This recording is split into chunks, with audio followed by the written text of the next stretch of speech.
change the world? Start off by making your bed. If you make your bed every morning, you will have accomplished the first task of the day. It will give you a small sense of pride, and it will encourage you to do another task, and another, and another. And by the end of the day, that one task completed will have turned into many tasks completed. Making your bed will also reinforce the fact that the little things in life matter. If you can't do the little things right, you'll never be able to do the big things right. And if by chance you have a miserable day, you will come home to a bed that is made, that you made. And a made bed gives you encouragement that tomorrow will be better. To pass SEAL training, there are a series of long swims that must be completed. One is the night swim. Before the swim, the instructors joyfully brief the students on all the species of sharks that inhabit the waters off San Clemente. They assure you, however, that no student has ever been eaten by a shark, at least not that they can remember. But you are also taught that if a shark begins to circle your position, stand your ground. Do not swim away. Do not act afraid. And if the shark, hungry for a midnight snack, darts towards you, then summons up all your strength and punch him in the snout, and he will turn and swim away. There are a lot of sharks in the world. If you hope to complete the swim, you will have to deal with them. So if you want to change the world, don't back down from the sharks. Over a few weeks of difficult training, my SEAL class, which started with 150 men, was down to just 42. There were now 6 boat crews of 7 men each. I was in the boat with the tall guys, but the best boat crew we had was made up of the little guys, the Munchkin crew, we called them. No one was over 5'5".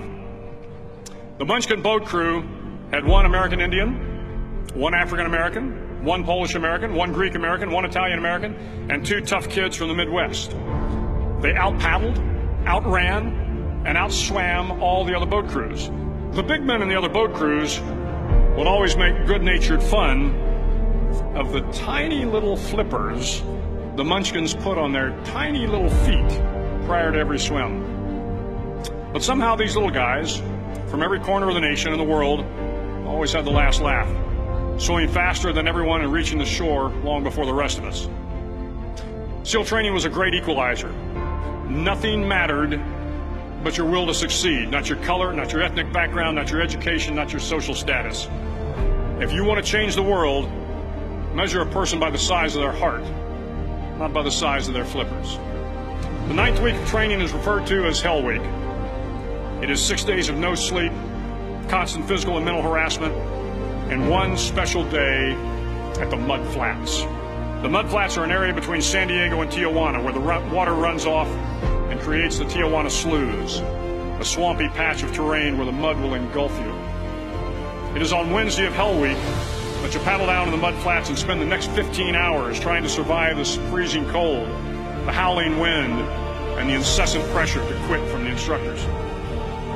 As the sun began to set that Wednesday evening, my training class, having committed some egregious infraction to rules, was ordered into the mud.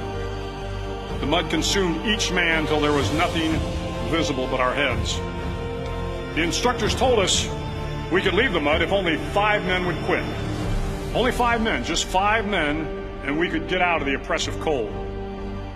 Looking around the mud flat, it was apparent that some students were about to give up. It was still over 8 hours till the sun came up. 8 more hours of bone-chilling cold. The chattering teeth and the shivering moans of the trainees were so loud, it was hard to hear anything. And then one voice began to echo through the night. One voice raised in song. The song was terribly out of tune, but sung with great enthusiasm. One voice became 2, and 2 became 3, and before long, everyone in the class was singing. The instructors threatened us with more time in the mud if we kept up the singing, but the singing persisted, and somehow the mud seemed a little warmer, and the wind a little tamer, and the dawn not so far away. If I have learned anything in my time traveling the world, it is the power of hope. The power of one person, a Washington, a Lincoln, King, Mandela, and even a young girl from Pakistan, Malala. One person can change the world by giving people hope. So if you want to change the world, start each day with a task completed. Find someone to help you through life. Respect everyone. Know that life is not fair and that you will fail often. But if you take some risks, step up when the times are the toughest, face down the bullies, lift up the downtrodden, and never ever give up. If you do these things, the next generation and the generations that follow will live in a world far better than the one we have today. And what started here will indeed have changed the world for the better.